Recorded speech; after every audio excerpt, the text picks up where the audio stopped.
All right, today we're jumping into something really different. We're looking at an interpretation of Psalm 23. Yep, that's Psalm 23. But this one comes from a pretty unusual source, a group of beings who call themselves the Arcturians. So, here's the big idea they put forward. What if that famous psalm wasn't just a prayer for comfort? What if it was actually a roadmap for the future of all of humanity? I mean, a step-by-step guide to raising our consciousness and literally creating our own destiny. It's a wild thought, right? Let's get into it. First up, we have to ask, who are these messengers? Well, according to the text, they are the Arcturians. And the way they're described is pretty interesting. They're not presented as some kind of distant alien race. Instead, the text calls them our sisters and brothers of the light, like cosmic family. They say they're here to help us out, that they're on a mission to offer guidance. And their purpose? It's really straightforward. They want to hammer home just how important it is for us to reach a higher state of consciousness, for our very survival and for our future. And they're using this unique take on Psalm 23 as the way to get that message across. Okay, so let's start breaking down their interpretation verse by verse. We'll start right at the beginning with those super famous opening lines and see how they reframe this whole thing as a kind of spiritual journey. The Lord is my shepherd, I shall not want. So according to this interpretation, who is the Lord? They say it's the one universal God, the divine creator that all enlightened beings know. And the idea is, when you focus on that creative source, you literally shall not want for anything. All your needs are just met. All right, next up we get to the green pastures. And this is where the symbolism really kicks in. This isn't about an actual field of grass. No, it's a metaphor for something way deeper. So the text breaks it down like this. The green pastures represent the fourth chakra, the heart center. The color green is tied to that specific energy center. So lying down in green pastures is all about being in a state of heart-centered consciousness, totally connected with that divine energy. When you're in that state, that's when your spiritual pastures become fertile and green. It's about an internal state, not an external place. Okay, that's the first step. Let's see where they go next with this, because the next few verses are apparently all about the path to achieving inner mastery. So what about the still waters? This is interpreted as quieting the mind. They call it the second step to power. When your mind is totally at peace, like still water, there's no inner battle to fight. And that's the exact moment, they say, where you achieve your own mastery. And once you have that mastery, your soul can be restored. What does that mean? Well, it means you're finally in a place where you can undo all your karmic debts. Once that baggage is gone, your soul is free to move on to what they call the path to higher kingdoms. So what exactly is this higher kingdom?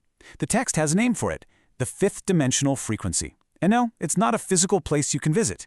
It's a higher state of consciousness, a whole different frequency of awareness that's way beyond our normal 3D reality. To put it in terms we might know, they say it's basically the same thing as sainthood, or the path of the ascended master. All right, now we're getting to probably the most famous, most powerful verse of the whole thing, the one about death and evil. So what's the valley of the shadow of death? Their interpretation is pretty shocking. They say the valley is Earth, right here. The reason it's a valley of shadows, they say, is because human consciousness right now is just so low.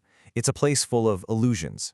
And this leads to a huge point about death itself. According to this text, death isn't the end. It's an illusion. It's just crossing over from one state of consciousness to another. It's a transition, not a final stop. And this is really the core of it. Things like death and evil, the stuff that causes us so much fear, are just illusions of the mind. The negativity, the terror, those are things we create with our own minds. When you start operating on a higher plane of consciousness, you don't need to fear those things anymore because, well, they don't really exist there. So after you move past all that fear and illusion, the psalm totally shifts gears. It starts talking about this incredible promise of divine abundance. You know the line, "Thou preparest a table before me in the presence of mine enemies"? This is seen as an act of pure, unconditional love. The text says the Creator doesn't play favorites, doesn't discriminate, and definitely doesn't punish. So that feast table is there for everyone, for all of God's children, no matter what. And that feeling of being provided for no matter what leads right into the next line, "My cup runneth over." So let's talk about what that overflowing abundance really means. This really taps into a big idea you hear a lot these days, that the universe is naturally abundant and it's poverty that's the illusion. The text puts it bluntly, it is your minds or knowledge that keeps you in poverty. Our human consciousness is what limits abundance, so that overflowing cup, That's the reward you get when you're finally free from all those self-imposed limits and karmic debts. And that brings us to the very end of the psalm, which also serves as a kind of farewell message from the Arcturians.